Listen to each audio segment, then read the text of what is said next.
In the year 2063, humans' bad treatment of the planet has raised the sea levels to the point where most of Earth is flooded now. Only 2 continents remain, and currently they're fighting a war over land and resources.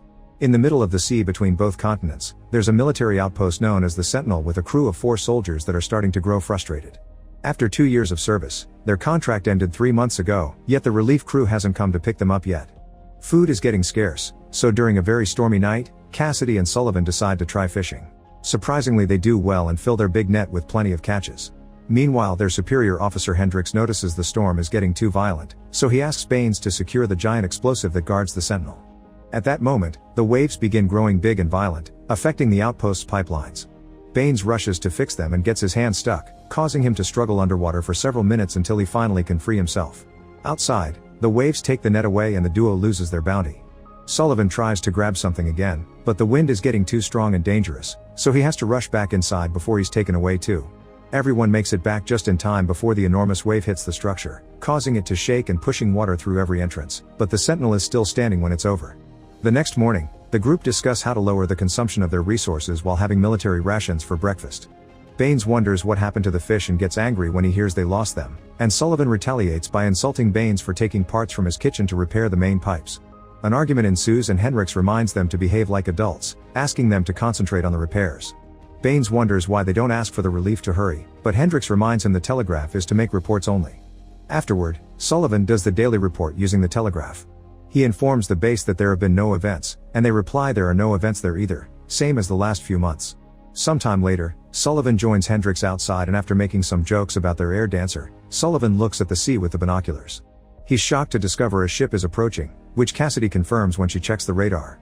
Sullivan gets very happy because he assumes it's the relief, but Hendrix is wary and orders Baines to bring some weapons in case it's the enemy.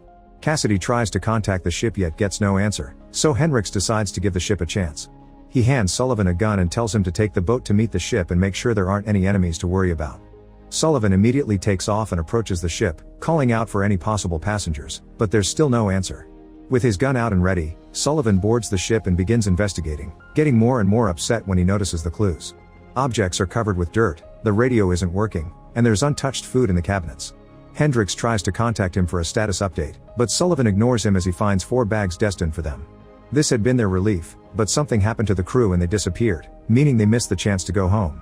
Because Sullivan isn't responding, Hendrix assumes he was attacked, so he wants to shoot the ship before it approaches the Sentinel. He asks Cassidy for one of the keys to the explosive, and when she hesitates, he reminds her this is protocol.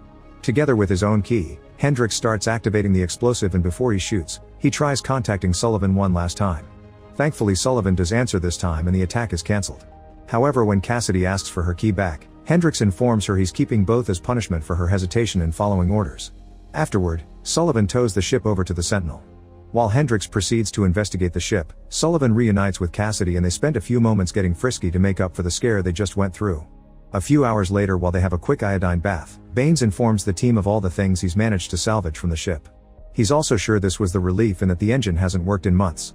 Sullivan wants to send a message to the base but Hendrix forbids it until they get more information, since nothing about this makes sense even if it does count as an event.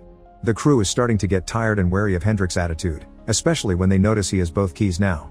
After the shower, Hendrix checks the ship's navigation history and writes down all the coordinates, which he takes back to the Sentinel to apply them on a map to follow their trip. Meanwhile, Cassidy and Sullivan talk about what the world must be like out there, since they haven't seen it in 2 years. Sullivan admits he sent a message behind Hendrix's back, so they'll have an answer tomorrow. The next morning, Hendrix finds his 3 soldiers suspiciously waiting next to the telegraph and Baines confesses the truth.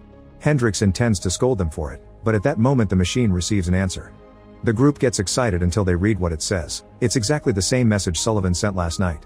It's then that they finally realize they lost contact with the base a long time ago, and the computer has just been sending back the no events message Sullivan sends every day. While Hendrix continues to work with the coordinates on the map, Baines begins sneaking into the ship with a plan in mind. One night, Sullivan catches him coming back, but Baines refuses to explain himself. The duo ends up drinking together, and Baines shares some stories about the family that awaits him at home, if home is still around at all. Suddenly, Baines confesses he thinks he can fix the ship. Excited by the hope of escaping, Sullivan rushes to give Cassidy the news and asks her to leave with him to live together in one of the few safe towns that are left on the continent, but Cassidy's hesitant and won't believe what she's hearing. The next day, Sullivan sneaks into the ship with Baines to help him fix the engine and together they manage to finish the job. As soon as they come out, They find Hendricks waiting for them, and he orders them to take down the ship to use its parts to fix the Sentinel. He won't allow them to leave because he claims that staying here is their duty, regardless if their contract has ended. Sullivan refuses to die here like it happened to others in the past, and Baines agrees, but when Cassidy joins them, she doesn't show support for them. Not caring about their arguments, Hendricks sends the team to work on repairs, threatening them with his gun if they don't obey. The guys are furious and afraid Hendricks has been too trigger-happy lately, so Cassidy volunteers to talk to him next. Cassidy tells Hendricks she understands he feels after he lost his last squad, but going away doesn't equal dying. If anything, it's salvation. Meanwhile, Sullivan and Baines are starting to wonder if they'll have to fight their boss to get what they want. Their conversation is interrupted by Hendricks, who admits Cassidy has presented a good argument. Since they don't have communications, someone should report to the base. 2 people get to stay, and 2 others should go. Hendricks is obviously staying, and Cassidy has volunteered to stay here as well. Baines is happy with this development, but Sullivan is heartbroken.